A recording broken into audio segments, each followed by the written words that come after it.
Welcome to జనం మాట. నేను మీ చంద్ర. సమంత మంచి మనసు చాటుకుంది మరోసారి. ఏ విధంగా మంచి మనసు చాటుకుందంటే, సమంత విడాకులు తీసుకున్న తర్వాత ఆవిడకి హెల్త్ బాగోలేక చాలా ఇబ్బందులు పడింది. అయినా పుష్ప సినిమాలో ఆవిడ ఒక సాంగ్లో నిలిచి మంచి హైలైట్ అయింది. అయితే సమంత మంచి మనసు ఏ విధంగా చాటుకుందంటే, గీతాంజలి మరణానికి ఆవిడ సానుభూతి తెలిపింది.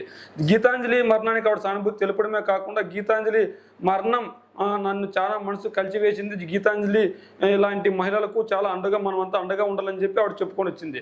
ఎందుకు ఇలా చెప్పుకొని వచ్చిందంటే, గీతాంజలి అనే మహిళ ఖచ్చితంగా ట్రోలింగ్కు ఇబ్బంది పడి ఆత్మహత్య చేసుకుంది.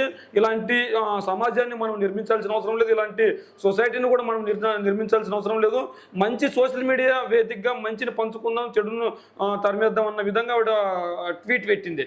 అయితే సమంత ఖచ్చితంగా ఆవి కుటుంబానికి కూడా నేను హృదయపూర్వకంగా ఖచ్చితంగా అండగా ఉంటానని చెప్పినట్లు మనకు తెలుస్తుంది. అయితే సమంత ఈ టాపిక్ పై స్పందించడంతో యావత్ తెలుగు ప్రజానీకం ఆనందాన్ని వ్యక్తం చేస్తున్నారు. ఎందుకు ఆనందాన్ని వ్యక్తం చేస్తున్నారంటే, ఏ ఒక్కరిని ఉద్దేశపూర్వకంగా వ్యక్తిగతంగా విమర్శలు చేస్తే ఎవరు మనసున్న ప్రతి ఒక్కరూ ఒప్పుకోరు. కానీ వ్యక్తిగతంగా ఎవరైతే విమర్శలు చేస్తున్నారో వాళ్ళ అయితే ఇట్లాంటి వాటిని యాక్సెప్ట్ చేయరు. సమంత అయితే ఖచ్చితంగా మనసును చాటుకుంది అని చెప్పుకోవచ్చు. ఎందుకంటే ఒక మహిళను ఇట్లా ఉద్దేశపూర్వకంగా డాష్ వర్డ్స్తో మాట్లాడడం తప్పు. ఇలాంటి సైబర్ నేరగాలను ఖచ్చితంగా శిక్ష పడే విధంగా యావత్తు ప్రపంచం కోరుకుంటుంది కూడా. కానీ ఎవరైతే ఇట్లాంటి బాధితులు ఉంటారో వాళ్ళందరికీ సెలబ్రిటీలు ఎంతోమంది ఉంటారు, కానీ కొంతమంది స్పందిస్తుంటారు. అందులో సమంత ఒక్కరు తన మనసును చాటుకుందని మనకు తెలుస్తుంది. ఇలా మనసును చాటుకున్న సమంతకు ఖచ్చితంగా యావత్ తెలుగు ప్రజానీకం రుణపడి ఉంటారని చెప్తున్నారు.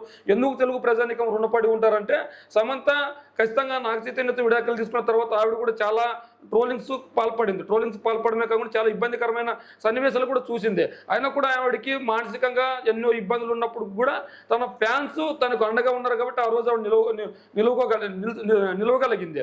ఈరోజు గీతాంజలి అనే మహిళకు ఫ్యాన్స్ లేరు, సెలబ్రిటీ కాదు, డబ్బులు లేదు. అయినా ఇట్లాంటి సామాన్య ప్రజలను కూడా ఇలాంటి ట్రోలింగ్తో బలి చేస్తారన్న క్వశ్చన్ మార్క్ చాలా మంది మధ్యలో మెలిగింది. ఏదేమైనప్పటికీ మంచిని పంచుకుందాం, చెడును దాద్దాం అన్నది మన సామెత. ఇక్కడ ఎవరి చెడును దాయాల్సిన అవసరం లేదు. నిజంగా తప్పు చేసింటే తప్పు చేశారని ట్రోలింగ్ చేయండి, అంతేగాని వ్యక్తిగతంగా ఎవరిని ట్రోలింగ్ చేయకండి. ఖచ్చితంగా సమంత లాంటి మంచి మనసు ప్రతి ఒక్కరికి ఉండాలని చెప్పి కోరుకుంటున్నా. మరి ఈ గీతాంజలి మృతిపై సమంత ట్వీట్ చేయడాన్ని మీరు ఎలా చూస్తున్నారో మీ కామెంట్ రూపంలో తెలియజేయండి.